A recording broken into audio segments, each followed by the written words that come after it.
Rolling. What happened on 9/11 is a phony, and we've never learned the truth about 9/11.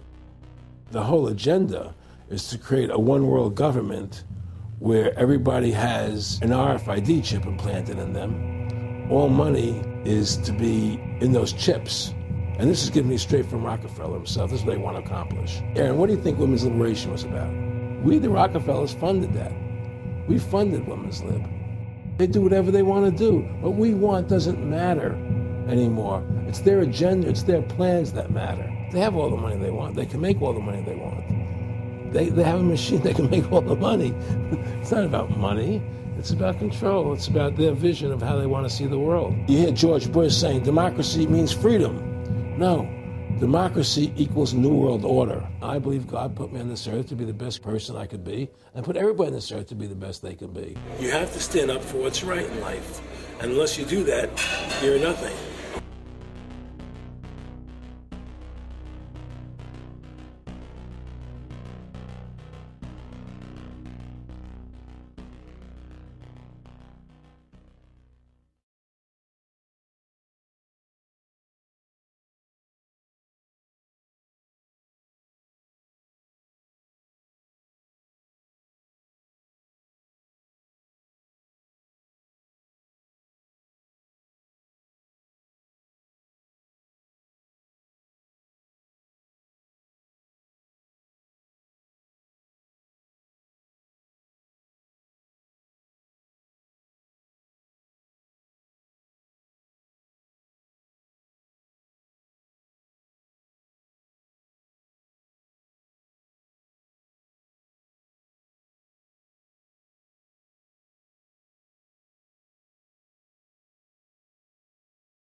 Award-winning filmmaker turned freedom fighter, Aaron Russo was an amazing individual. You know, he'd been battling cancer for more than 3.5 years when he began making America Freedom to Fascism, that he shot, directed, edited pretty much on his own with just the help of a few people. An amazing individual. A long life of award-winning films, of hard work, and for standing up for the Bill of Rights and Constitution. You know, when we first went and shot this interview, I put it out on the web for free, but parts of it have never been seen. So here today, you're going to have a chance to see the in-depth interview, the final interview with Aaron Russo. But his important work lives on. You know, he made one of the definitive films exposing the elite that control this nation and the world, the private Federal Reserve. And the information he put out 2 years ago rings more true today than ever. And his film, America Freedom to Fascism, and Mad as Hell, and the other great works he did just continue like ripples in a pond to light bushfires in the minds of men and women everywhere. So this film is dedicated to the one, the only, Aaron Russo. You rolling? I'm honored to be interviewed by Alex Jones, a truth seeker, fighting for justice in America. Now he's charming me. It's getting me all smiling. Aaron, when did you start to think something was wrong in the world, or start to find out about the whole banking cartel and the Federal Reserve System, the New World Order? Well, that was a progression of events.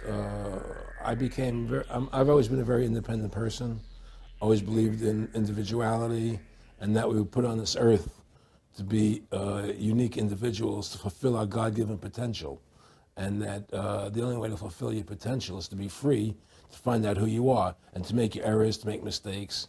And as I grew up, I began to realize more and more the government was inhibiting me in things that I wanted to do. And what happened, I was very successful in the ladies' lingerie business. I worked for my dad. He had a small undergarment business.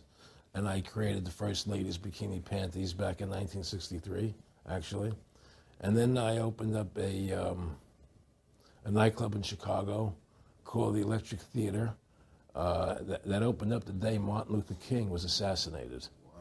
All right, and so the city of Chicago was in flames the day my club opened, and nobody came out to the club. And well, what happened was that that was the year of the Democratic Convention in Chicago in '68, and so my club became a hangout for the hippies, you know, and because they wanted to go to Chicago and protest what was going on. And I was having a concert at my club one night to raise money. And the police raided the nightclub, my club, for no reason at all. And I was standing outside in my office overlooking the street, and I saw all these paddy wagons pulling up in front of my club. And I was a 24-year-old kid. You know, I had no experience at all, really. So what are these paddy wagons doing here? And then I saw all these cops getting out of the paddy wagons coming into my club. I said, oh my God, they're raiding me. And so I ran down to the stage, and I got on the stage, and I stopped the band from playing. And I said to the people in the audience, we're being raided, you know, so sit down on the floor, cooperate, and plot your identification and cooperate with the police. And as I said that, two of the cops from behind threw me onto the floor and grabbed me and started dragging me out of the club. I'm going, you know, victory, victory, you know, I'm playing it for all it was worth at the time. I was a kid. And then I saw the fire department there, and the fire department was dumping garbage cans, the garbage all over the floor. And I thought to myself, well, why are they doing that? You know, very quickly as they were dragging me out. And I didn't quite understand it. So they threw me into the paddy wagon. As I got into the paddy wagon, one of the cops grabbed my testicles from behind and squeezed, and I went into the paddy wagon in gigantic pain. And the next person that came into the paddy wagon, the cop, as he was stepping in, the cops took the billy club, smashed him on the head with it, and just split his skull, you know, for no reason. I mean, there was nothing wrong. So that was kind of your wake-up. That was my awakening. Like, what is going on? I thought this was America. So I initially blamed it on Chicago and Mayor Daley, thinking it was Chicago. And anyway, it was the headlines of the newspapers the next day. You know, there was my picture in the newspapers, the headlines, Electric Theater short-circuited, it was raided.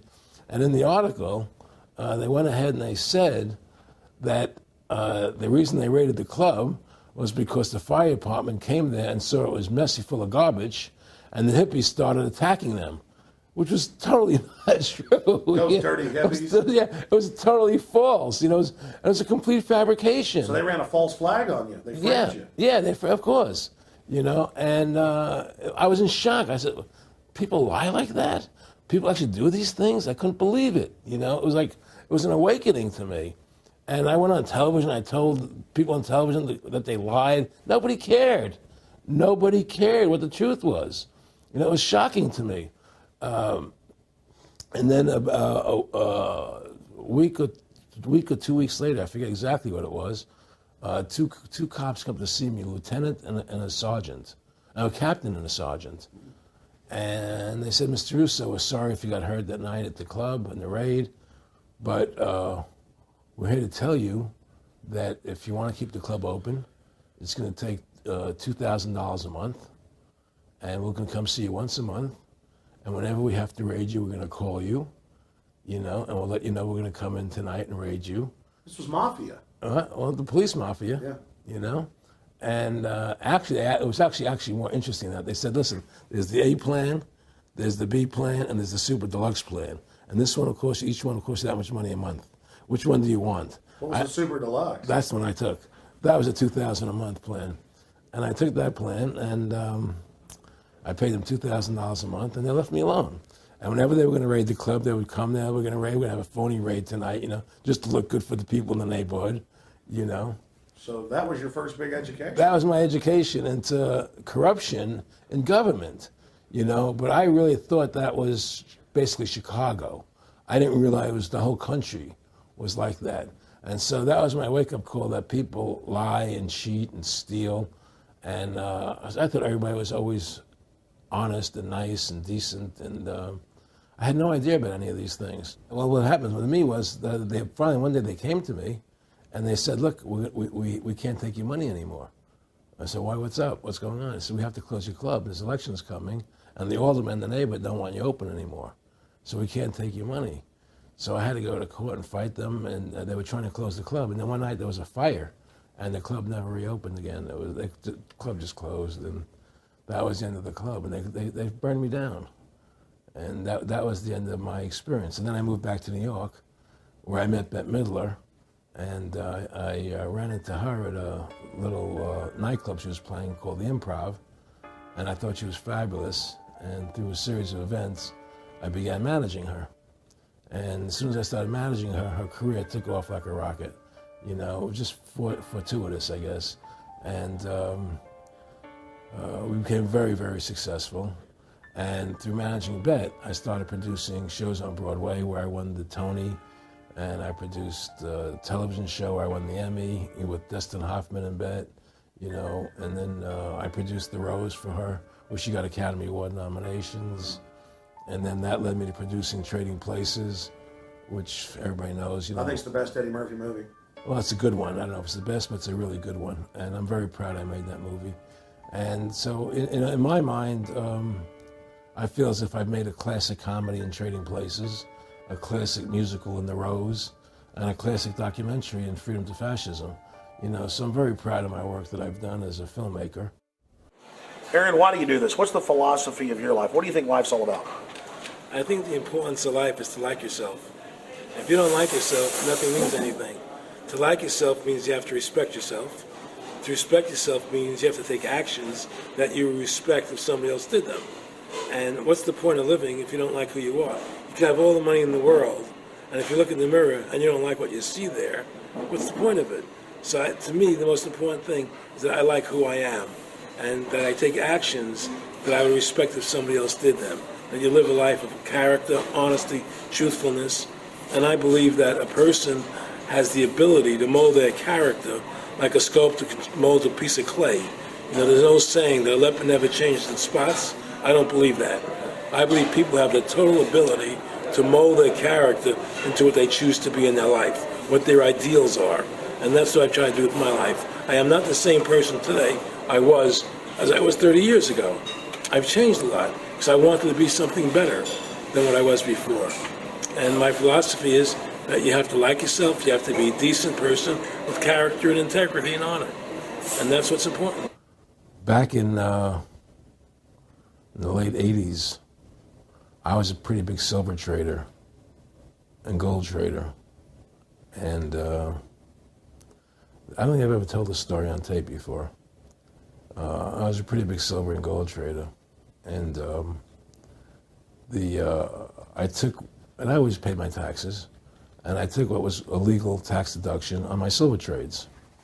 And a few years later, I think it was 88 or 89 or something, the IRS claimed that what I did, and other people did as well, was now illegal. We couldn't do it anymore. But they made it retroactive. I said, what do you mean retroactive? It was legal then. I did what was legal. I said, yeah, but it's now we're making it illegal retroactively. And that's not good. So you owe us $600,000 or $800,000. For what? It was legal. How could you make something retroactive? Change the law backwards in time. It makes no sense. Well, we're doing it. And so everybody said they can't do that. So we went to court, a class action lawsuit. And the judge agreed with the IRS and said they could do it retroactively. And that's when I knew that there was something wrong in America with the IRS and the system here, you know. Aaron, you were telling me this story last night, and before you even finished saying, in the late 80s, the tax law, I said retroactive. And I knew that because they literally ruined my dad, but he paid. He didn't know. He still thought this was America. And it was legal tax law, what you're supposed to do. They said retroactively you owe, and with not just retroactive, but they said you also have penalties and interest. That's right. So how do you have penalties and interest on something when they retroactively change the law? Well, first of all, they can't retroactively. How can you do anything retroactively?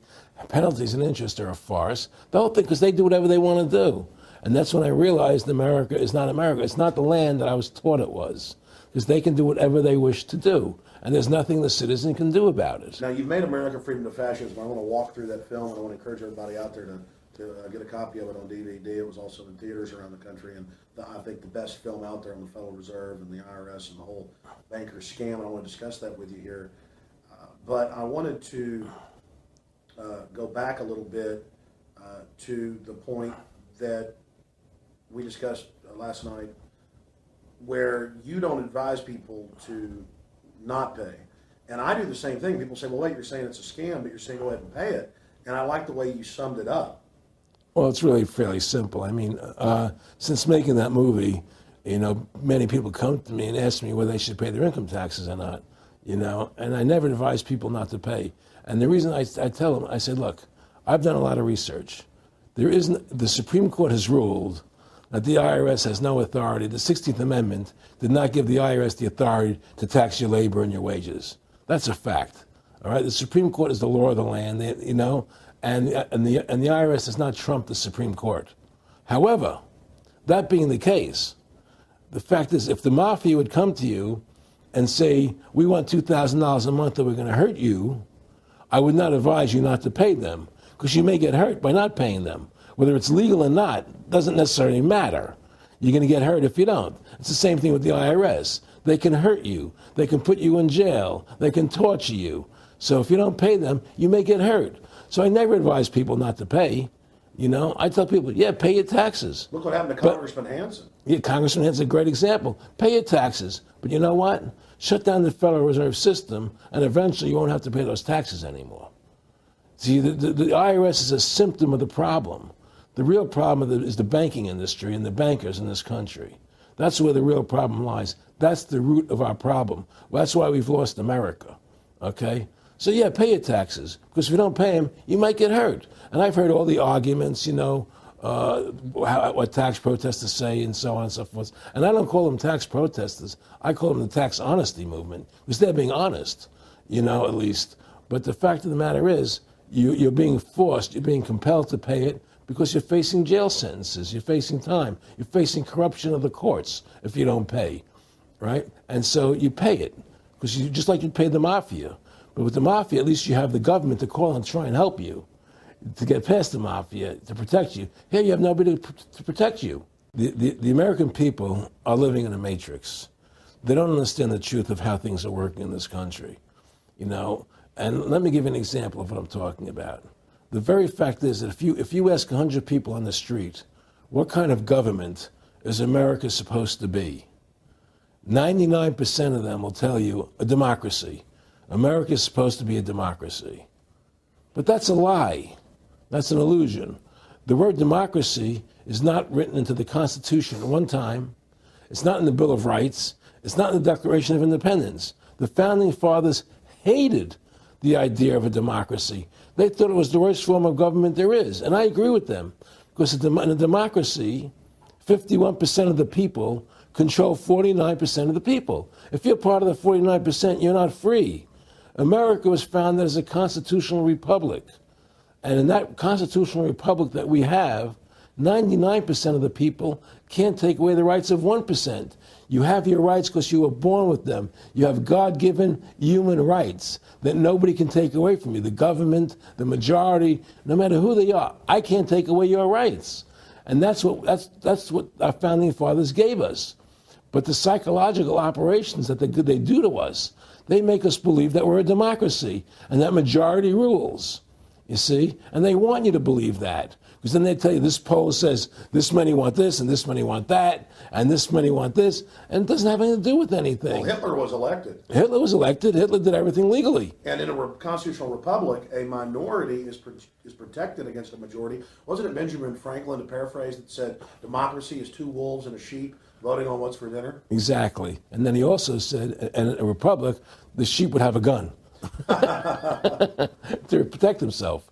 You know, and that's the truth. America's not a democracy, but you ask the most intelligent people what form of government America is supposed to be, they'll say democracy.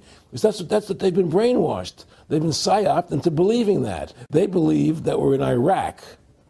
They believe we're in Iraq to promote democracy. The word democracy, you hear George Bush saying democracy means freedom. No, democracy equals New World Order. Democracy equals slavery. The word democracy is not synonymous with freedom.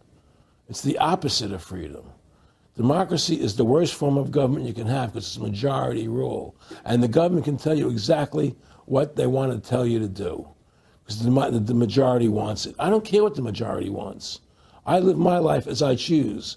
And if I don't commit violence, theft, or fraud against another human being, I can live my life as I wish.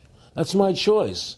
And if I'm allowed to make mistakes, because when you make mistakes, you learn from them. You grow as a human being. We're put on this earth to become the best individuals we can be, to fulfill our God-given potential, right? We're not here to put on this earth so that the government can tell us how to live our lives and what we must do. We put into these systems and these paradigms. No. The same thing in health. You know, if you're sick, you have to have a certain protocol. Nonsense. You know, be individuals, think for yourself, have critical thinking, you know. And so what's happened is that because they've taught everybody that we're a democracy, which is not true, now, so then in 1913, they bring the Federal Reserve System into being, right? And now you have this Federal Reserve System, which then in 1913 got the right to create money for the government, when before that the government created its own money. Now the government, when it needed money, had to borrow it from this private bank called the Federal Reserve, which is a private bank owned by individuals, incorporated in Delaware. And so what happens is now the government borrows money from them to fund the government. Then the government says, well, we have to pay these people interest. How are we going to pay them interest? Let's impose a tax on the labor of the American people, which never existed before, to pay the interest to the bankers. In fact, in 1980, Ronald Reagan said not one red cent of your income tax money goes to run the country. It all goes to the Federal Reserve. Well, it was the Grace Commission report that said that not one nickel goes to the infrastructure of the country, you know. I guess Reagan quoted that. Then. Right. And so, but the point I'm trying to make is that by creating this Federal Reserve System, the government now became dependent on these private banks for money. And they started taxing us, you see. And so now what happens is that in 1935, I believe it was, Social Security started. And they gave Social Security cards, said not to be used for identification, the Social Security number right on the card. right? And through Social Security, they started deducting money out of your paycheck. That was the first time they were ever could take money out of your paycheck, because people agreed to it because they thought it was going to their retirement fund. And so then when they instituted the income tax again, they started taking money out of your paycheck because Social Security could do it. And then they could do it again. You see what I'm saying? And so now they've even taken control of the tax payment itself. I mean, literally like you're a slave. They're taking it right there when you make it. Exactly. They don't even trust the public enough to send them a check. Yeah. Right. So they take it out automatically because they know people aren't going to want to pay it. So what's happened is that through the implementation of the Federal Reserve System, the government has become vested in these bankers, and they get their money from the bankers. And so then they impose a tax on us, which makes us more slaves, makes it more difficult for us to survive, right? Giving them more profits. And now what's happened is that through the Federal Reserve System, the bankers have pretty much taken control of our government. It doesn't matter Republican and Democrat anymore, because they're both the same. Neither one of them are talking about shutting down the Federal Reserve System or stopping the payment of taxes, you know, or any of the big issues that face Americans, right? So I had a friend, Nick Rockefeller, okay, who was one of the Rockefeller family, and he, when I was running for governor in Nevada, he came to me, introduced himself to me through an attorney, and we became friends. We started talking about things, and I learned an awful lot from Mr. Rockefeller. And one of the things that we used to talk about was the ultimate plan of the banking industry, what they wanted to accomplish. And the goals of the banking industry, not just the Federal Reserve System, but the private banks in Germany and England, all over Italy, all over the world, they all work together. They're all central banks, and they're all part of the Communist Manifesto.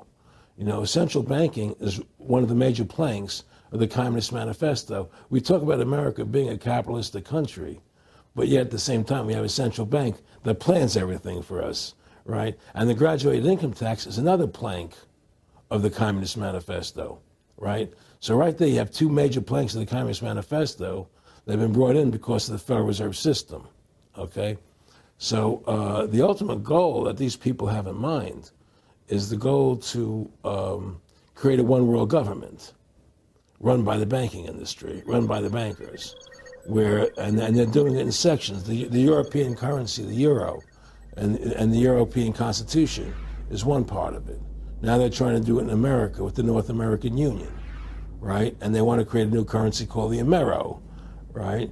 And the whole agenda is to create a one world government where everybody has an RFID chip implanted in them. All money is to be in those chips, right? There'll be no more cash. And this is given me straight from Rockefeller himself. This is what they want to accomplish. And all money will be in your chips. And so instead of having cash, anytime you have money in your chip, they can take out whatever they want to take out whenever they want to. If they say you owe us this much money in taxes, they just deduct it out of your chip digitally. Total control. Total control. And if you're like me or you, and you're protesting what they're doing, they can just turn off your chip. And you have nothing. You can't buy food. You can't do anything. It's total control of the people. And that chip's connected to a database that has your purchasing records, what you do, what everything. you sell. Everything is in there, you know? And so they want a one world government controlled by them, everybody being chipped, all your money in those chips, and they control the chips, and they control people. And you become a slave. You become a serf to these people. That's their goal. That's their intentions. More than a decade ago, I began getting secret government documents, and we published them, where the feds were training the local police and the military that gun owners, conservatives, people that made frequent references to the U.S. Constitution were terrorists. That's a quote. But in 2009, it broke into the national media when we received the secret MIAC report from a state police officer, and that was in the state of Missouri, but the feds had written it, demonizing Ron Paul, people that wanted to end the Federal Reserve, people that wanted liberty and freedom. And now more secret reports have been released, like the Department of Homeland Security report, which the feds admit they wrote, that says returning veterans are the #1 terror threat in America, that gun owners are part of that #1 threat, that people buying ammo are the #1 threat. Think about this. You have these private bankers overthrowing the United States, and they're secretly training the police that gun owners and patriots and veterans are the #1 threat. So they're saying the American people that follow the Constitution and Bill of Rights that'll actually stand up against this tyranny are terrorists, because they are the terrorists. They are the criminals coming in with a corporate takeover, a hijacking of the nation. Eric, can you be specific about when you met Rockefeller, how it happened in these discussions? I met Rockefeller through a female attorney I knew who called me up one day and said, one of the Rockefellers would like to meet you. I had made a video called Mad as Hell, and he'd seen the video and wanted to meet me and knew I was running for governor of Nevada. So sure, I'd love to meet him. And I met him, and I liked him, and he was a very, very smart man. And we used to talk and share ideas and thoughts. And he's the one who told me 11 months before 9/11 ever happened that there was going to be an event. Never told him what the event was going to be, but there was going to be an event, and out of that event, we were going to invade Afghanistan to run pipelines from the Caspian Sea. We were going to invade Iraq, you know, to take over the oil fields, establish a base in the Middle East, and make it all part of the New World Order. And we'd go after Chavez in Venezuela. And sure enough, later, 9/11 happened, and I remember he was telling me how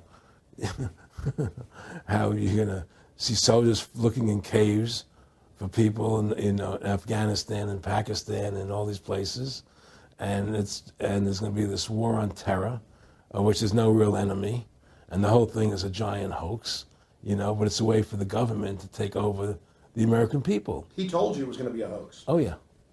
Oh, yeah. There's no question. He says, there's going to be war on terror. And he's laughing. There's no, who are we fighting? I mean, why do you think 9/11 happened and then nothing's happened since then? Do you think that our security is so great here that these people who pulled off 9/11, who were able to, can't lock down another plane? Come on, it's ridiculous. 9/11 was done by people in our own government and our own banking system to perpetuate the fear of the American people into subordinating themselves to anything the government wants them to do. That's what it's about, and to create this war, this endless war on terror. And that's why and that was the first lie. And the next lie was going into Iraq, you know, to get Saddam Hussein out with his weapons of mass destruction. That was the next lie. Now, specifically, this was a little over 6 years ago? This was 11 months before 9/11. Yeah. And Nick Rockefeller, who's a lawyer, he's become your friend over the previous years, and he's saying to you that there's going to be this big event, and then out of that we're going to have a war on terror, and it's just going to go on and on. Right, an endless war on terror without any real enemy. That you can never, so you can never define a winner. And did he say that it's going to be perfect because you can't define an enemy? It just goes on Yeah, and on? because you can't define a winner. There's no one to beat, so it goes on and on forever. And they can do whatever they want. They scare the hell out of the American public. Look, this whole war on terror is a fraud. It's a farce. It's very difficult to say it out loud because people are intimidated against saying it. Because if you say it, they want to make you into a nutcase. But the truth has to come out. That's why I'm doing this interview. The fact of the matter happens to be that the whole war on terror is a fraud. It's a farce. Yeah, there's a war going on in Iraq because we invaded Iraq. And people over there fighting, you know. But the war on terror, it's a joke, you know. And until we discover what really happened on 9/11 and who was responsible for 9/11, because that's where the war on terror emanates from. That's where it comes from. It was 9/11 that allowed this war on terror to begin. And until we get to the bottom root of 9/11, the truth of 9/11, we'll never know about the war on terror. Aaron, you said that he was, and I think it's important, and I know this about the Rockefellers from Dr. Dennis Cuddy and many others who literally, you'll be 20 years old in a lunch line at college, and no, it's David Rockefeller. And here's here, I mean, they're experts at recruiting and getting what they call players, and that clearly he was, I mean, make it specific and just get you to reiterate what you said last night about you got 30% of the vote, you were having an effect, you made mad as hell. They knew that you'd started the Constitution Party. Yeah. They knew that you were somebody who was taking action and getting things done. You'd already made some big films, had a lot of other successes. Right. So they were trying to recruit you, and didn't it come down to the point of, hey, we are here to recruit you, and don't worry, your chip's going to say, don't mess with us. You know, this guy's don't touch. Yeah, yes, that did happen. I was definitely being recruited, but it's more subtle than that. Well, in your words, just go through the process, and then what he said. Well, what it is remember, we were friends, and we used to go to my house a lot. We'd have dinner, we'd talk, and he'd tell me about business investments, how you get involved in, you know, or they would help me with this business investment or that business investment. And was I interested in joining the Council on Foreign Relations? You know, I would have to get a letter to join them, but was I interested in that? And, you know, just stuff, you know, leading you on. And I used to say to him that I never really did that because that wasn't where I was coming from. You know, as much as I like you, Nick, you know, your ways and my ways, we're on the opposite side of the fence. You know, I don't believe in enslaving people, you know, and he would come back with, oh, I do? Or? Well, it would be more like, you know. It's better for them. Well, it's more like, you know, how do I put it? It was like, what do you care about them? What do you care about those people? What difference does it make to you? Take care of your own life. Do the best you can for you and your family. What do the rest of the people mean to you? They don't mean anything to you. They're just serfs. They're just people. You know, it was just a lack of caring, you know, and that's just not who I was. It was just sort of like cold, you know. It was just like cold, you know. And I used to say to him, what's the point of all this? You have all the money in the world you need. You have all the power you need. What's the point? You know, what's the end goal? And he said the end goal is to get everybody chipped, to control the whole society, to have the bankers, the elite people, you know, the bankers and some governor controlling the world. And I said, do all the people in the Council on Foreign Relations believe this way you do? He said, no. You know, most of them believe they're doing the right thing. A lot of them believe it's better off being socialistic. You know, we have to convince people that that socialism is really capitalism. Because America is becoming a socialist country. It's a communist country today. And here we are years later after Aaron Russo points out that this is not a capitalist or free market country, but is really socialist. In fact, here's the cover of Newsweek. We are all socialists now. But this isn't the socialism the public thinks it is, where the government robs from the rich to give to the poor. Actually, it's always the big banks, the elites throughout history that fund socialism. They want to use the middle class's money to basically domesticate the working class and expand the size of government so it can basically, in the end game, eradicate the middle class and have a giant submass of uneducated slaves who have no chance of ever rebelling against the tyranny, and a tiny elite in control of it all. And that is the very nature of this New World Order system. They are using big government to strangle competition, to take control of the people, to break up the family, to basically set up a global plantation or neo-feudalist state. Well, one of the things they told me was that he was at the house one night, and he would talk, and he started laughing. He said, Aaron, what do you think women's liberation was about? And I said, I had pretty conventional thinking about it at that point. I said, I think it's about women having the right to work, getting equal pay with men, just like they won the right to vote, you know? And he started to laugh. He said, you're an idiot. And I said, why am I an idiot? He said, let me tell you what that was about. We, the Rockefellers, funded that. We funded women's lib, you know? And we're the ones who got all over the newspapers and television, the Rockefeller Foundation. He says, and you want to know why? He says, there were two primary reasons. And they were, one reason was we couldn't tax half the population before women's lib. And the second reason was, now we get the kids in school at an early age. We can indoctrinate the kids how to think. It breaks up their family. The kids start looking at the state as the family, as the school, as the officials, as their family, not as the parents teaching them. And so those are the two primary reasons for women's lib, which I thought up to that point was a noble thing. You know, when I saw their intentions behind it, where they were coming from when they created it, the thought of it, I saw the evil behind what I thought was a noble venture. Aaron, did you know that Gloria Steinem, in one of her own books, now admits the CIA funded Miss Magazine? No, I had no idea about that. No, I never heard that. Yeah, we're going to... CIA funded Miss Magazine? Funded Miss Magazine with the stated goal of taxing women and breaking up the family. No kidding. I never heard that. Well, Nick told me. I mean, I know it, but not because I know the CIA was involved in it. Well, Gloria Steinem was proud of it. Oh, the CIA wanted to help women. No kidding. So they funded it, yeah. And of course, it's divide and conquer. Right, and of course. What they do is they focus in, obviously, on real problems. Women were getting shafted in many ways, but the elite wasn't planning to help them. They were planning to really shaft them and take men away from them. Look at what they did with black families.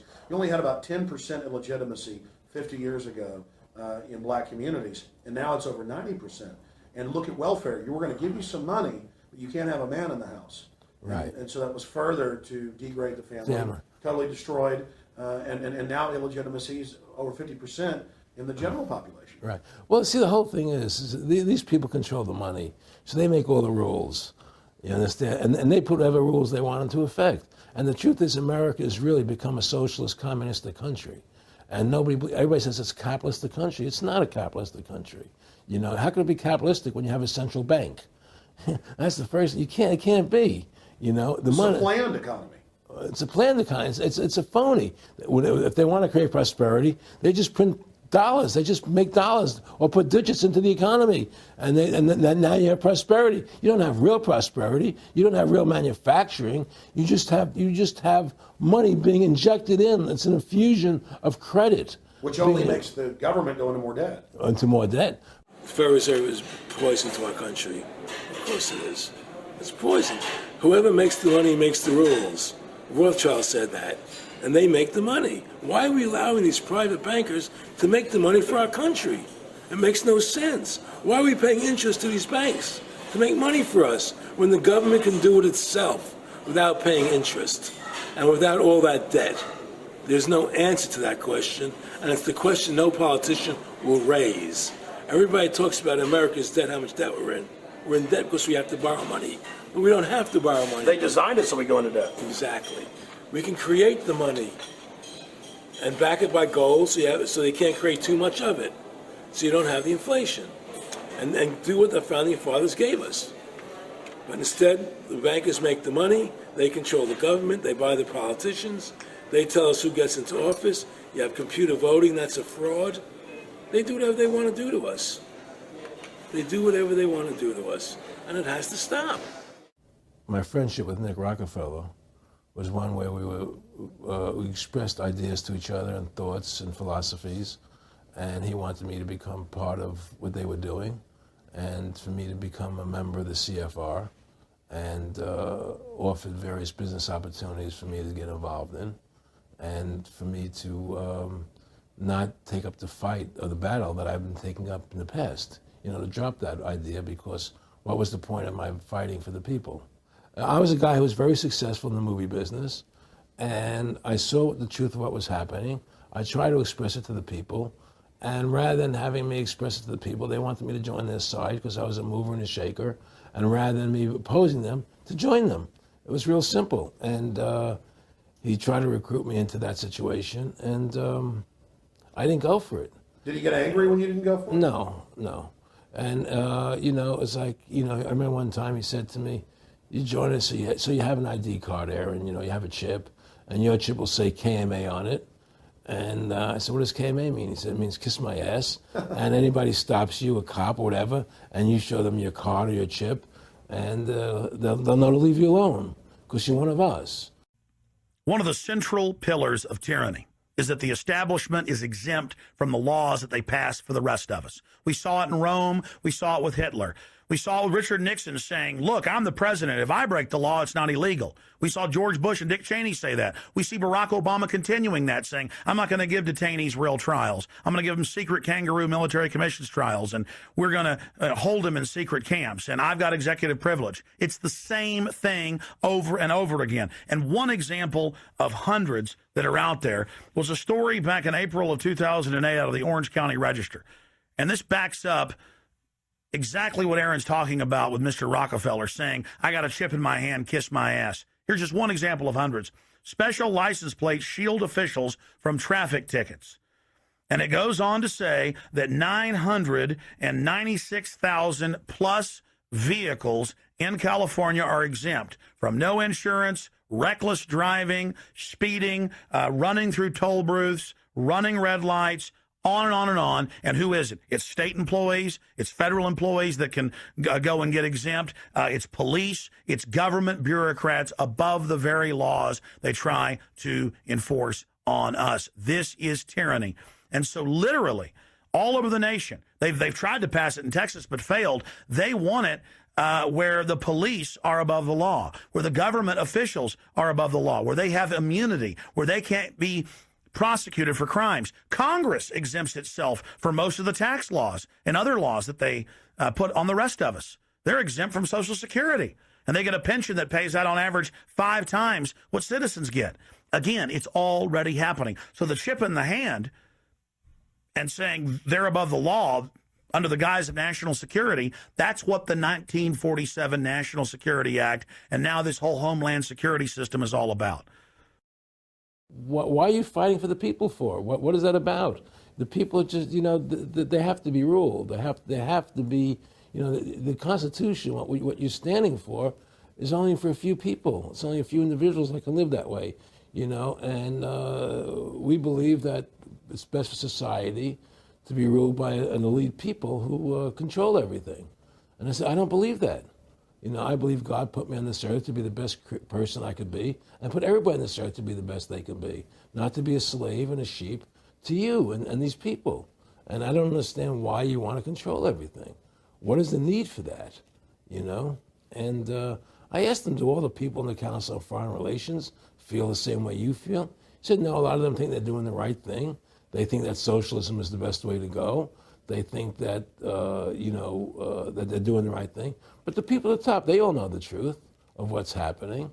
And that's what it is. So it's compartmentalized within the elite structure as well. Of course it is. Of course it is. I mean, all the people that are in the CFR, was that 2,000-3,000 people? I forget, like Dan Rather. They don't know what's going on. They join the CFR because it's prestigious.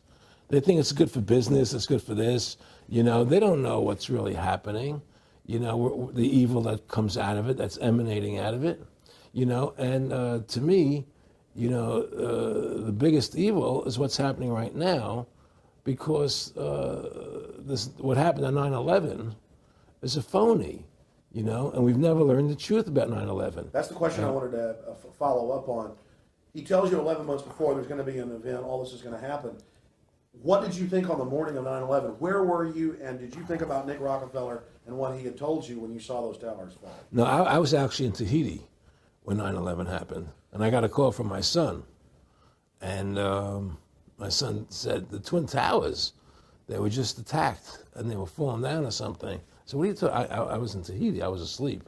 And he says, yeah, they were hit by a plane, da-da-da-da. And so where I lived, where I was in Tahiti, there was no television, so I had to run around the other side of the island to a hotel where they had, and it was all on television, and that's when I first saw the stuff on TV about it. And I didn't immediately equate it to Nick, but when I realized they were going to go into Afghanistan, Iraq, and as that developed, I realized what it was. How could there be a war on terror and actually say that we're having a war against terrorism and leave the borders wide open? If you were the President of the United States, or I were the President of the United States, and 9/11 really happened the way they want us to believe it happened, the first thing you would do is shut down the borders so people couldn't get in the country to harm you. But they left the borders wide open because the bankers want the borders open because they want a one-world government. They want a North American Union. They don't want borders here. The 9/11 was only a manifestation.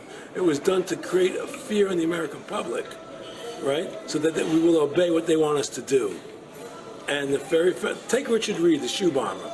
Here's a guy who was 6'6", ugly as could be. I heard he smelled, okay? He sits in coach on a plane, lighting matches to put his shoe on fire, surrounded by people.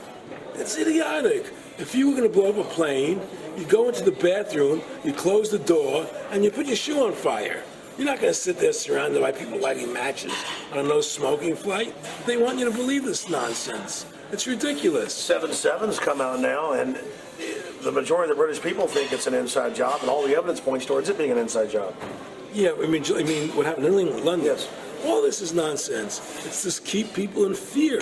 It's this endless war on terrorism that doesn't really exist, so people will submit to whatever the government wants them to submit to. Searches, check your shoes, have ID cards, put chips in you, where you become servants to the elite. That's what this is all about, Restore America's republic to what it's supposed to be, get the bankers out of our government, get the bankers out of our government.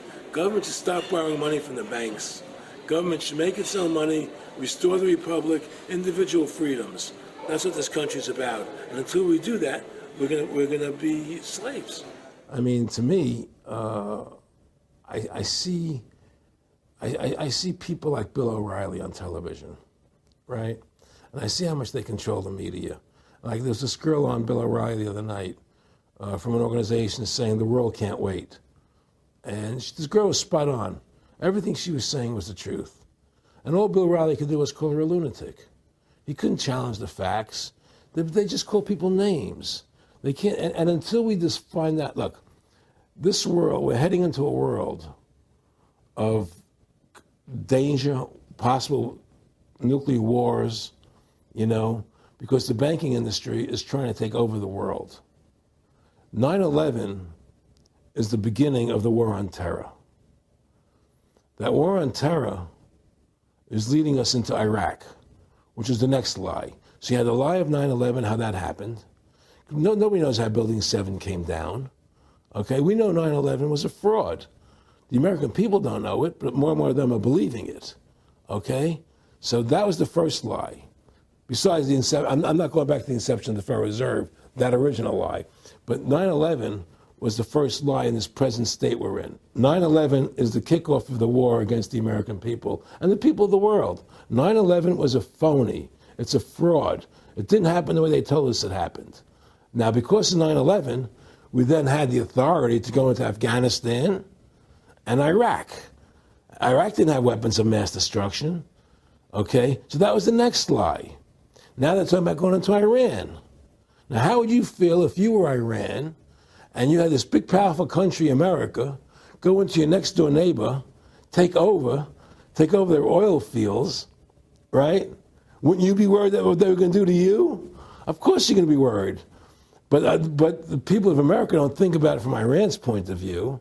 They think about it from our point of view. So now we're going to send more troops into Iraq and keep building up because they want Iraq and the Middle East to become part of the New World Order. And Iraq was using, Saddam wanted to start using euros instead of dollars, right? He was messing up their whole consumption. Iran wants to start using euros instead of dollars. They have. Okay? So I'm saying what they're trying to do is preserve their power. And one lie leads to the next lie, leads to the next lie. And until you get to the root cause of 9/11, which is supposedly the war on terror, we'll never solve our problems here. Should we send more troops into Iraq? Should we not send more troops into Iraq? Well, the truth is, the fact is, that it all goes back to this war on terror. Where did 9/11 come from? That's the root cause of everything. And until we have a full investigation, find out why Building 7 fell down, why they shipped all the steel out of America so quickly, from the buildings, why all the things that don't make any sense about 9/11, until we find out why it really happened, we'll never understand why there's a war on terror. And we'll never be able to prove that the war on terror is a phony. Nick and I discussed many things. One of the things we discussed, or he brought up in conversation, was reducing world population, and felt that there were too many people in the world. In a way, I agree. There are too many people in the world, but I don't think I have the authority to say who's going to die and who's not going to die, But they felt that they wanted to reduce world population, and he felt that it should be reduced by half. He even mentioned to me once they were having a real problem trying to solve the Israel-Palestinian problem. And he talked to me once about they were playing with the idea of bringing Israel to Arizona, you know, and taking all the people from Israel and giving everybody $1 million and setting up Israel in the state of Arizona. Unbelievable. To end that problem, because that's a problem that they're not in charge of, in a sense. They're not controlling that problem. They're very arrogant. They can do whatever they want to do. We've given these people the authority to create money out of thin air, and through that device, they control everything. And if you want to win the battle to stop that, you have to deny them the ability to create money. It's only because they can make money that they have all this power. They literally have the money machines. They have the money machines. They can print it. They can do whatever they want to do. They own everything. Aaron, we take over pretty quick. If we were the guys that issued the money, everybody had to come give us real assets for the use of this money we just printed up. You know, people. You know, I tell people, you know, why in the world does the American government borrow money from the banks when they have the ability to create it themselves without borrowing it and paying interest on it? Why? And nobody can answer that question. Not one politician ever raises that. Why does the American government borrow money when they can create it without paying interest? Well, we did create it up until 1913. And so people say, well, because if the American government does it, it'll create inflation. That's the answer. I say, well, let's look at it. The American government has the Federal Reserve do it, which creates the same inflation as if they did it. But also with the inflation, now you're getting massive debt. So with the Federal Reserve, you have inflation and debt. Now, if the American government made the money, backed by gold, which limited the amount they could make, you wouldn't have debt and you wouldn't have inflation. But inflation was only about 50% from the 1780s, I've looked it up, until the late 1800s. And then we have the central banks already trying to cause some panics, which they then used to push the Federal Reserve. And if we look at inflation since 1913 into 2007, it's exponential. In fact, $1 is worth about 2 pennies what it was worth in 1913. Federal Reserve Chairman, former Federal Reserve Chairman Alan Greenspan, doubled the money supply from 2000 to 2006. And then Edward Bernanke, the new Fed chief, came in and said he's going to double it again in the next 2 years. And then he said, now I'm going to make the money supply numbers secret. And so now we don't even know. Right. But the evidence is they are just, I mean, in the curve of inflation, it gradually grows. And then suddenly at a point, it goes straight up. And it seems we've it's now... It's parabolic, yeah. Yeah, parabolic. But the thing is that the only thing I disagree with you on from... early 1800 to 1913, there was no inflation other than during the Civil War. You know, when Lincoln was well, I'm talking about how much $1 was worth, and I know it never changed. There was no inflation in that whole 100 years. There was no inflation. People knew what the money was worth. They could retire. They knew what it would cost them to live their lives out. There was no problem. It was only since 1913, when the Fed came in, that we created massive inflation and massive debt. So then what you said earlier, then there really wasn't inflation. There was no inflation. So you don't get inflation when the government issues the money, at least in the U.S. history. Well, not if it's backed by gold. Well, exactly. But I'm talking about, and I did look this up, and I believe that if you look after the country was set up, and some of the things happened with Andrew Jackson and the rest of it, there were points where it spiked and there were manipulations. There were points, mostly during the Civil War. Yeah. And that's because Lincoln printed so much money. Exactly. That's right. But once that ended, but basically there was no inflation other than that during that short period of time. I mean, a loaf of bread was a loaf, of course, the same thing. People could plan their lives. Today, they planned inflation. Now you have two parents working. They can't afford to pay for their family anymore. The kids are going to state-run schools now. The kids are being indoctrinated how to think. They're being given Ritalin. They're being given all these drugs. The whole country's being dumbed down. It's all because of the Federal Reserve System. And the Federal Reserve System and these bankers are responsible for the demise of America. And if we ever want to win this battle, you must shut down the Federal Reserve System. And we must shut down these bankers and restore sound money to this country. Will you talk a little bit about some of the families that own the private Federal Reserve, the stock in it? And I mean, obviously, you say you're not a big expert on Bilderberg Group, but you talk about how it's the same system worldwide. It is the same families. They meet and kind of set the policy each year, and then it goes to the Royal Institute of International Affairs in England, it goes to the CFR in the U.S., and then these are their management bodies where they wield control, really the de facto Congresses over the nation. So, I mean, I would like to get you to speak some about the families that own and run the Federal Reserve, and if you can't connect it into these other international bodies. Well, I can't speak to those families because I can only speak about, you know, what I know for fact. Everything else is speculation, and I don't like to speculate. You know, I know about Rockefeller because I was friends with him. We talked about it, and I can tell you firsthand. What did Rockefeller tell you about the Federal Reserve and their family owning part of it? Well, he said the New York Fed is the main controlling interest of the Federal Reserve System. They control the bulk of it. So the New York Fed is really the Federal Reserve System. Even though there's 12 different banks, it's run by the New York Fed. And the New York Fed is basically the Federal Reserve System. So who's ever running the New York Fed is where, and the families that control it, control the New York Fed. And they're the main engine behind the Federal Reserve System. And that's a wing of the Bank of England. Well, the Bank of England and the Federal Reserve are partners, you know, and the Bank of England is a private bank, and so is the Bundesbank in Germany, and the Bank of, all the banks of the G8 countries are all private banks. They're private central banks. And look, what happened in Europe? Didn't Europe vote down the European Constitution? Yes. They're still doing it. Didn't they vote down the Euro? They're still doing it. They don't care what the people vote. They do whatever they want to do. What we want doesn't matter anymore. It's their agenda, it's their plans that matter. Isn't that prima facie evidence of a tyranny?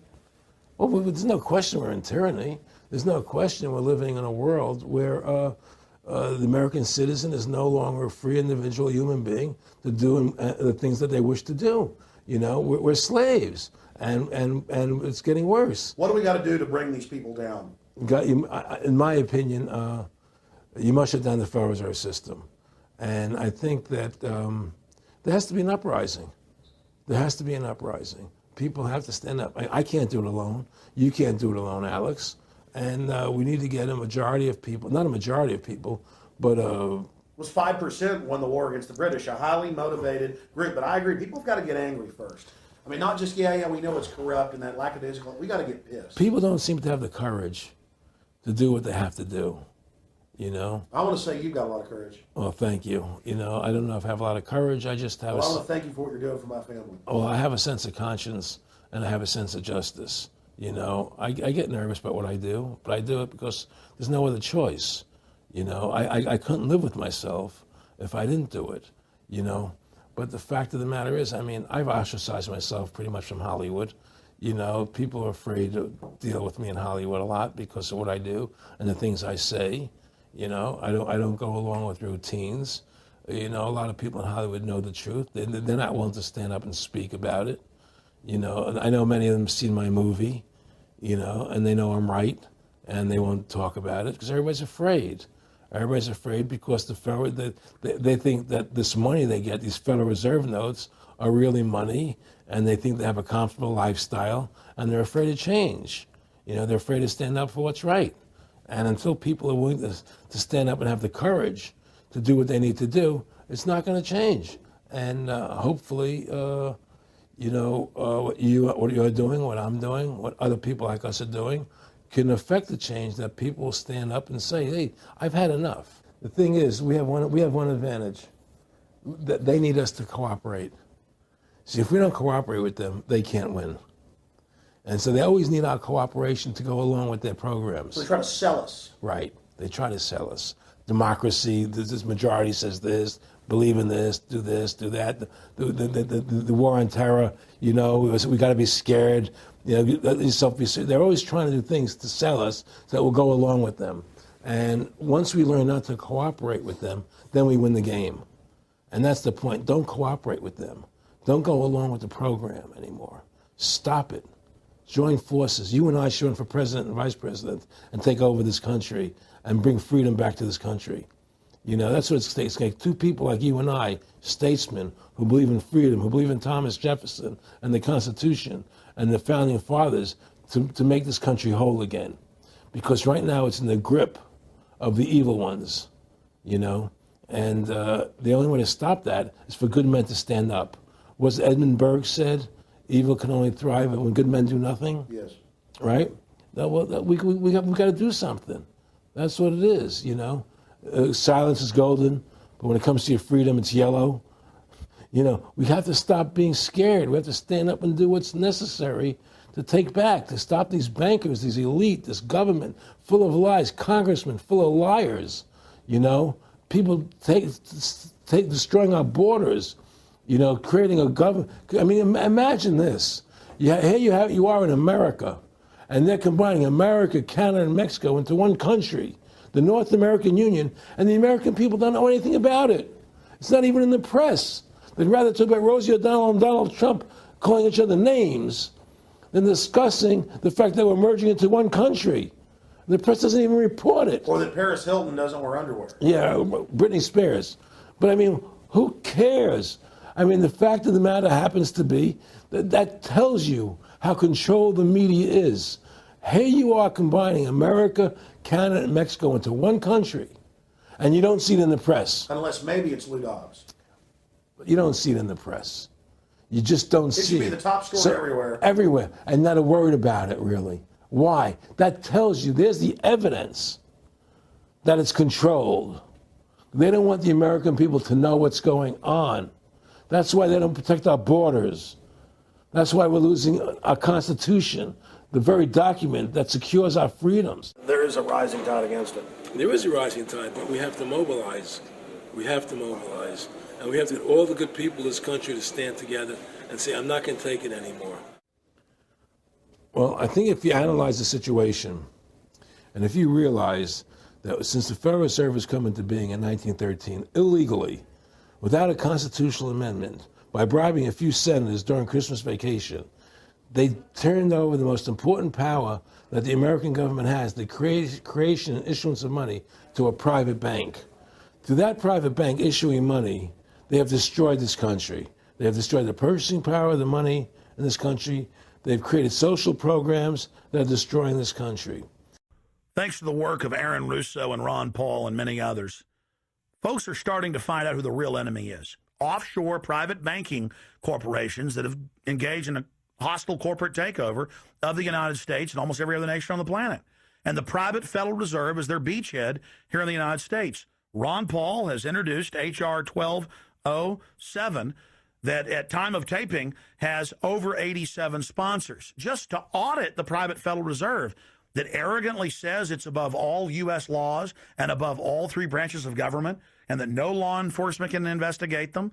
I mean, how asinine is that? How above the law is that? How ridiculous is that? Everybody else gets audited. Nobody else is above the law but them, this group of plutocrats, this group of polycentric bankers that are setting up this neo-feudal world system. Now, they've taken over our government, both Republicans and Democrats. There's no difference anymore between the two parties. They control both parties. It doesn't matter to them which one wins, because who's ever running for president will be someone they anoint, okay? Whether it's Hillary Clinton or John McCain running for president next year, they're going to be people that are going to do what they want them to do. And the fact of the matter happens to be that you can't win an election unless you have enough money to win. They make sure who gets the money. The most important point is they control both parties. And the public continues to only focus in on the distraction of the left puppet and the right puppet instead of looking at the puppet masters. In fact, more and more of this is coming out. Top Senate Democrats, bankers own the U.S. Congress. Senator Dick Durbin on Chicago radio station last week blurted out an obvious truth about Congress. This is from Salon, that despite being blindly obvious, it is rarely spoken. And, quote, the banks, hard to believe in a time when we're facing a banking crisis, that many of the banks created are still the most powerful lobby on Capitol Hill. And frankly, they own the place. So there is one of the most powerful Democrats in the country, top Senate Democrat, saying bankers own the U.S. Congress. It's true. Let's admit it. Let's stop debating the two puppets they put out in front of us, the liberal puppet, the conservative puppet, And then every time we wake up to one of the puppets, they just replace it with another puppet. Let's look past the puppets to the puppet master above them that's controlling the puppets. That's all Aaron Russo and myself and Ron Paul and so many other people are saying. Let's get back to a culture of liberty versus tyranny, not this left-right diversion. You know, when folks are sick of Obama in 4 to 8 years, they're going to put a Republican in, and they'll put out different rhetoric, but carry out the same operation. Because as the top Senate Democrats said, the bankers own the place, even though they engineered the crisis. And make no mistake, they did engineer it by design. Their own documents, their own IMF and World Bank documents admit that. And out of this crisis, they're setting up the new Bank of the World, according to Time Magazine and Newsweek and the Wall Street Journal and just hundreds of publications with headlines like, "And now for world government," in the Financial Times of London. They create the crisis and then say, okay, our Ponzi scheme's falling apart and bankrupting you. Give us $12.8 trillion in the first 6 months of the banker bailout. And now they say, we'll set up a Bank of the World you pay your carbon taxes to, and private bankers will rule your life, and we'll pay private greenhouse gas carbon taxes to 2 firms owned by Al Gore, and this is publicly admitted. I mean, this is how bad the scamming is getting. And we've got to wake up. We've got to say no. We've got to get angry and get in the face of the New World Order. Again, the private offshore bankers own America. They own both parties, but they get you in a rah-rah, Coke versus Pepsi, Redskins versus Cowboys, fight. And you get in this little political fight as followers instead of looking past that to the actual global elite and what they're setting up. So through these bankers attempting to taking over America, knowing that America was the freest nation in the world, it was necessary for them to take over America, take away our gun rights of freedom to bear arms, and create a country where we become slaves. Because once they take over America, the rest of the world becomes a lot easier for them. And so, by creating 9/11, an event to terrify the American people that were being attacked by terrorists, you create a world where there's an enemy that can never be pinpointed. You can never win the battle. It's a 100-year war. It's a never-ending war on terrorism, right? So you're always fighting this war. And through the war on terrorism, which is the 9/11, which is the first lie, then you create the war on terrorism, which is the next lie. Then you create the war in Iraq for weapons of mass destruction, which is the next lie. And it's one lie to the next lie to the next lie. Now it's going to be Iran, the next lie, sending more troops and a surge into Iraq. Think about what Aaron Russo is saying here. The war on terror is a war on the American people and the people of the world. You see, the elites always sell the public on tyranny by attacking a minority that's unliked first, or the outsider. Oh, we're just getting rid of the Bill of Rights and Constitution and having secret arrest and FEMA camps and the Military Commissions Act for foreigners. It's just for them. And now the federal government has been caught saying that gun owners, conservatives, people buying ammunition, they've been caught saying that returning veterans are the #1 threat to Homeland Security. And in a way, that's true. People that know about the Bill of Rights and Constitution and know that our country is being taken over and hijacked by foreign banks, I guess they are the threat to the criminals that have done this. That's all the New World Order is a private corporate takeover of the nation states, of the governments of the world. And then these private corporations bring in a tyrannical form of neo-feudalism that they call corporatism or fascism. Mussolini said that fascism should properly be called corporatism, and that's what it is. And they create the socialism to get control of the wealth and to control society, and then they pipe the profits to themselves. So they socialize the general public to get control of us, but it's private above us. It's basically just slavery. Now, think about what Aaron Russo was saying here, and it's absolutely true. This is a war on the American people. They build Homeland Security, they build the police state in the name of fighting foreign enemies, and then they flip it all around to use it against the American people and the MIAC reports and the DHS reports and the rest of it. This whole thing was set up for the people, and Aaron Russo nailed it. It's just one thing leading to the other, and it's always with the event. It's always in the point of taking over more countries, more dominance, you know, making sure the American dollar, making sure the G8 stays in control of everything. And what they want to do is to control the American people, control the people of the world, put RFID chips in everybody, so everybody's a slave to these central banks. Did you ever talk to Nick Rockefeller after he told you all this and then 9/11 took place? No. But he did. I told you. He told me that you're going to see men running around caves looking for Osama bin Laden. You know, you're going to see men looking for, you know, these guys, and they're going to be, you know. They told you it was all going to be bull. It's a phony. The whole thing is a fake. It's a fraud. Was he laughing, or was he just coldly saying this? No, it's more laughing, cynical, laughing. You know, it's more like, look how stupid everybody is. Look how stupid everybody. We can do whatever we want to do. Well, it is ridiculous. It's like with al-Zakari, they claim they killed him like 14 times. And then they never said, well, we didn't kill him last time, but we killed him this time. They never even, now they're like practicing being ridiculous. Well, what about bin Laden being in the American hospital, getting kidney help? Yeah. Right? In the American hospital, right? They could, if they wanted Osama bin Laden, they could have gotten him. Oh, yeah. He was right in the American, after the coal. Well, every time our troops really would keep catching Taliban leaders, they would be ordered by the generals to let them go. That's come out in the newspapers, but only here or there. And they kept going, and then Pat Tillman was complaining about it, and then he got shot. I've talked to his brother. Oh, you did? And then he got shot, and there was a big hero charging Al-Qaeda. No Al-Qaeda, somebody shot him in the back. Look, we're dealing with complete evil. We're dealing with complete evil. And until the American people wake up and say, we don't want this evil in our country anymore, and we want to come back to a country of decency and goodness and integrity and honor, you know, we're going down that road. And that's what it's going to take. It's going to people to stand up and say, we don't want to live in this kind of a world anymore. You know, I believe we should pull all our troops out of Iraq. I believe we should leave other countries alone. Let other countries live their lives the way they choose to. You know, stop trying to spread democracy around the world, which is the worst form of government there is anyway. Restore our republic to what it's supposed to be, and go back to what the founding fathers gave us, and try and restore that. Restore the republic. Like the point of everything is that we have to mobilize. Each one of us. You and I can't do everything, Alex. You and I may be leaders. We may be out there, and people listen to us, what we have to say, and follow us. But the truth of the matter happens to be, it takes all Americans to stand together, to stand tall, to mobilize and say, we're not going to take this anymore. I'm mad as hell. I'm not going to take it anymore. We're going to stand up and fight the battle. And you and I can't do this alone. We're just leaders of the thing.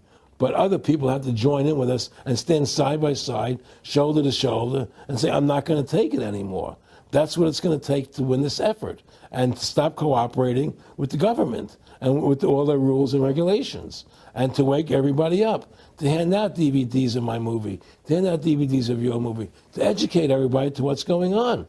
Well, if you don't fight the corruption and you don't stand up for what's right in life, you're going to end up being a serf and a slave, and you're leaving your children a world that you wouldn't want to live in yourself. So how can you, in decency, behave that way? You have to stand up for what's right in life. And unless you do that, you're nothing. Well, freedom and liberty is what people really want, you know, and it's time to stop the duplicity of the government from lying to us. You see, many people know the truth of what's happening in this country. They know the truth, like the numbers you gave about 9/11. But they're afraid to stand up.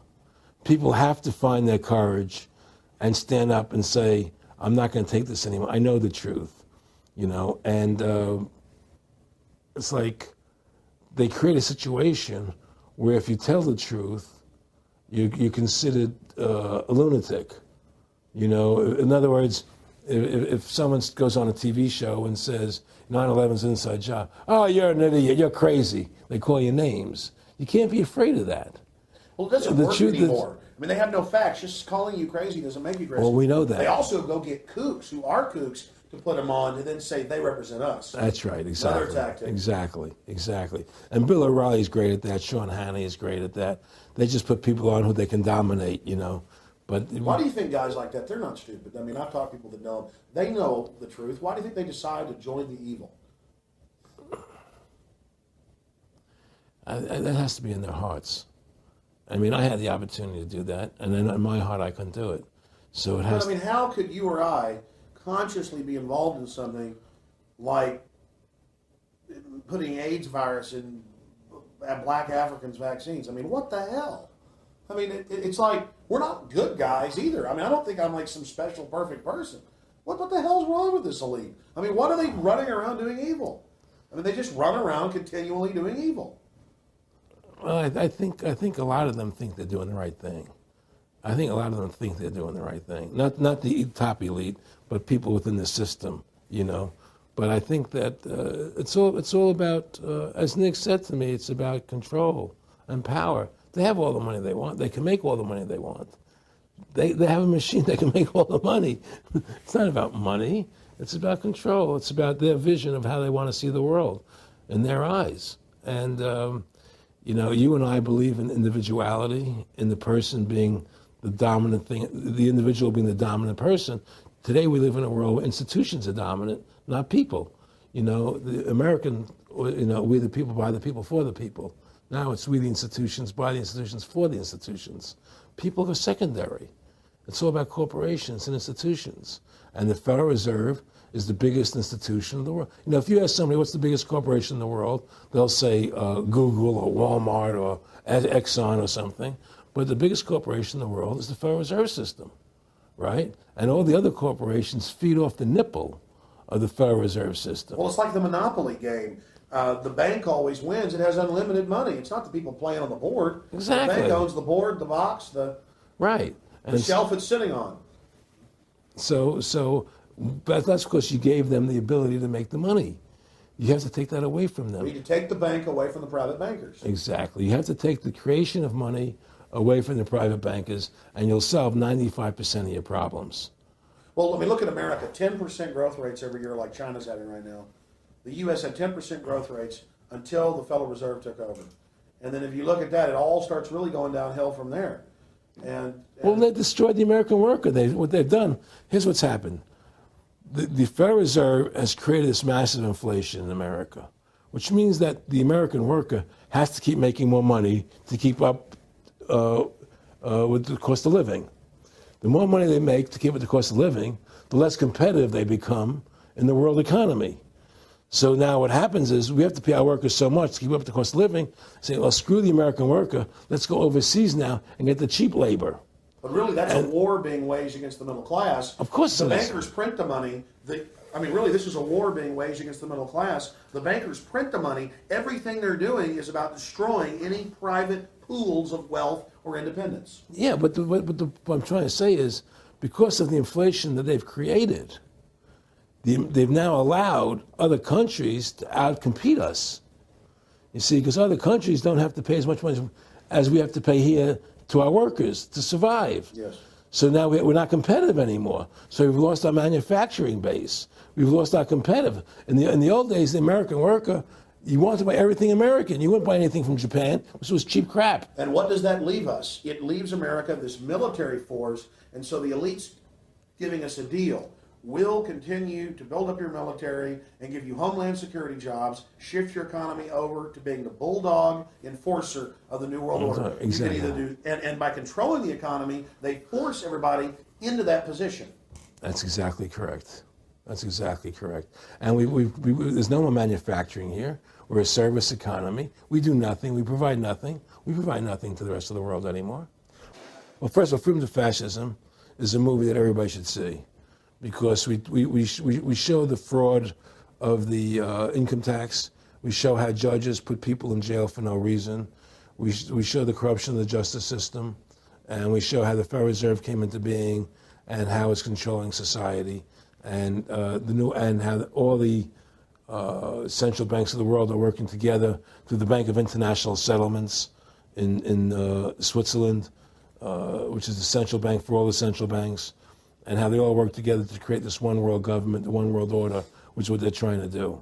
So Freedom to Fascism is a movie just to get you a good basic education about how the world is really working. And I really want everybody to see that movie. Critical. In terms of the CFR, in terms of compartmentalization, I mean, there are many good people, I believe, that are part of these organizations don't even understand what the organization's really about.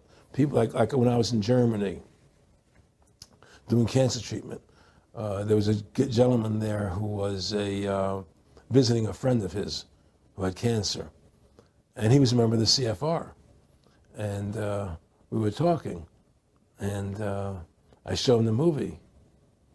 He said, "Oh my God, I'm going to resign. I had no idea this was what the CFR was about."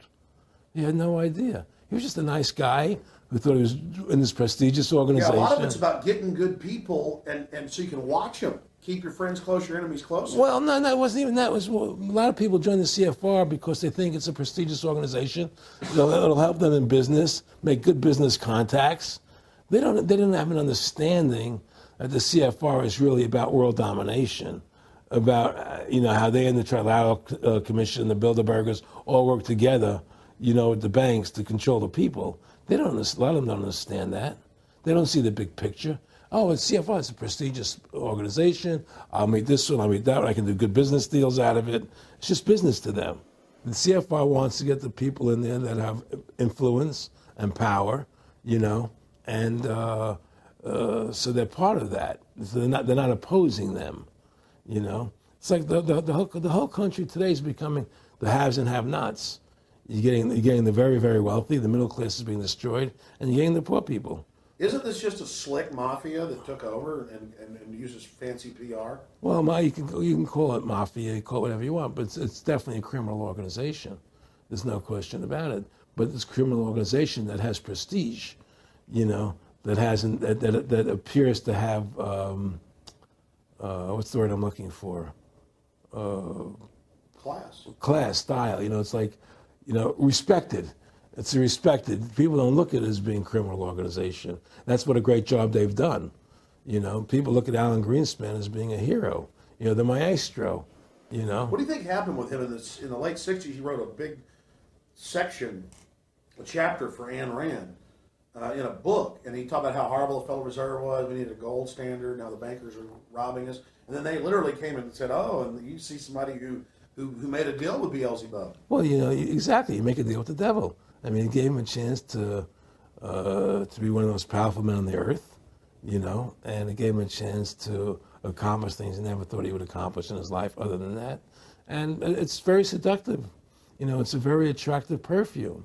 I mean, I was attracted when they came to me and spoke to me about it. I thought about it. I was attracted to it, They asked me if I wanted to open up these nightclubs, open up a chain of Baywatch nightclubs, and we'll do this thing, we'll do that, and we can do this. I mean, all these things were proposed to me, business ventures. But you know what it is? It was your nature, though. It's the way you are. You couldn't take the deal. Well, I can't do that to people. I just can't be in a position where I can do that to other people. I have a conscience, and my conscience would not permit me to do that. People say I'm very courageous. I don't think I'm courageous. I think I have a conscience, and my conscience doesn't allow me to do that to people. It makes me feel sick. I just don't believe in it. No, I agree. When I do bad things, I feel bad. When I do good things, I feel good. Yeah, exactly. I feel the same way. And I mean, I don't know what's going to come out. I mean, I don't have that much money, but I've got some money. I mean, it's like, what more do I need? I can go on a trip if I want. I can help pay for my kids to go to school and have my life, comfortable. I mean, how would I go out and screw people so I could have some more junk? Well, money's a funny thing. I was talking to Michael Eisner one day, and I said to Michael, you may have $1 billion, Michael, but they're all dollars. If the dollar goes bad, how much money are you going to have? And that's the thing. Everything is denominated in dollars. Everybody thinks in terms of dollars, but the dollar has no value. And then someday it's everything returns to the mean. Well, really, the whole universe, financial universe we live in, is a matrix fraud. Yes, it is. And that's why it's going to come crashing at some point. And they're going to try and hold it up as long as they can. I mean, whenever they want to manipulate the markets, they can. If they want to send the price to go down lower, they can. If they want to send the stock market up, they can. They do that. There's no more free markets. You don't live in a society where free markets rule anymore. You don't live in a capitalistic society. But meanwhile, they say it's capitalistic right. and free market all day when really they're waging war financially and politically. Exactly right. Aaron Russo, I want to thank you for this interview. Anything else you want to add? No, I'm happy to do it for you. How about your website? My website, freedomtofascism.com. Go over there, take a look at it, you know. But just, folks, you know, all I can say is, you know, take our country back, restore the Constitution. Don't let these bankers do this to us anymore. Stand up, don't be afraid of them, and do what you got to do, you know. And I have plans in the works, and when I get over my problems, you know, we'll reveal them, you know. And well, I'll be supportive of that. Thank you, Alex. And listen, you've done a great job alerting people to the truth. And don't, in other words, don't be afraid to be ridiculed by these people. You know, if 9/11 was a phony, and I know it was, then stand up and say it's a phony. Don't be scared to tell the truth. Don't allow their, you know, their powers of trying to make you look silly to frighten you. What do you think of what Charlie Sheen did? I love what Charlie Sheen did. I was so respectful of what he did. I just applauded him. People saw right through that attack. They flipped a light switch when they went after him. Yeah, but they don't. You see, the thing is that more people don't come out and do it. You know, to build that wave. Charlie did it. I'm really proud of the guy. David Lynch did. But the media was smart and didn't bite this time. Right. I mean, a few people have, but they're not picking up on it because they control the media. James Brolin did on The View. I heard that as well. But again, they're not picking up. Barbara Walters looked like she's about to have a heart attack. But they don't pick up on it. You see, they don't allow it to go anywhere. You know, it comes if someone says something, they let it die. You know, but they keep perpetuating, you know, the war on terrorism. They keep perpetuating all these things that are lies. And because we've given the Federal Reserve the money-making power, they control the media, they control the government, and they're all in bed together. So you're fighting all this propaganda all the time, and it's a very difficult fight. Americans, mobilize. Stand together, stand tall. Tell the government you're mad as hell. No longer cooperate with the government. Do not accept the national ID card. Do everything in your power to restore freedom and your individuality back to America. Stop being a country run by the institutions for the institutions. Let's go back to we the people, by the people, for the people, as opposed to we the institution, by the institution, for the institution. Stand up for your individual rights. Stand up for the godliness that's in each and every one of us. Thank you for watching this historic interview with Aaron Russo. Please don't just stand down after watching this film. Research the private Federal Reserve for yourself. Realize it is the main head on the Hydra that we have to go after. Realize that we can fight the political parties all day, but until we go after the heart, the root of the problem, nothing's going to get better. We have this ruling class of private bankers that issue all this fiat currency, and they have committed unbelievable crimes and have the audacity to claim that they're above the law. Ladies and gentlemen, now more than ever, we don't have a choice. It's us or them. Either the New World Order is removed from power, or the world faces more wars, more tyranny, and a nightmarish police state carried out by these eugenicists.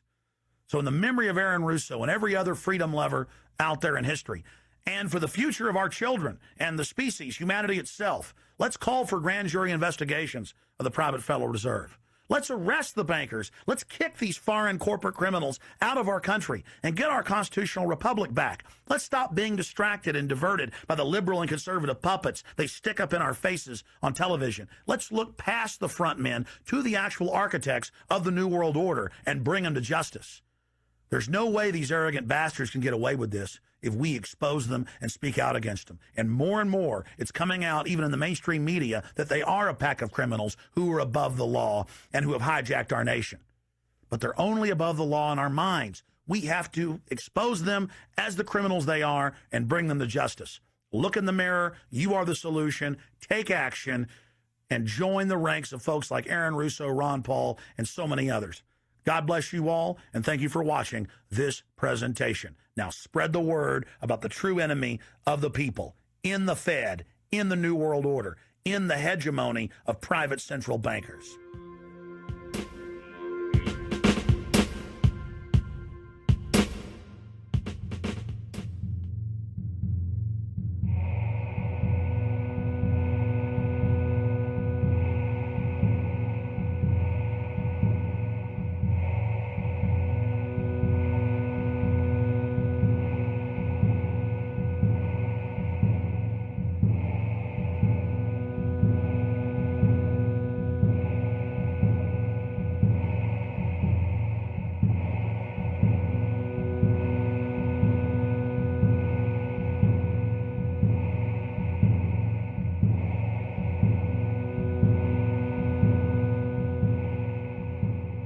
It is a big idea, a new world order.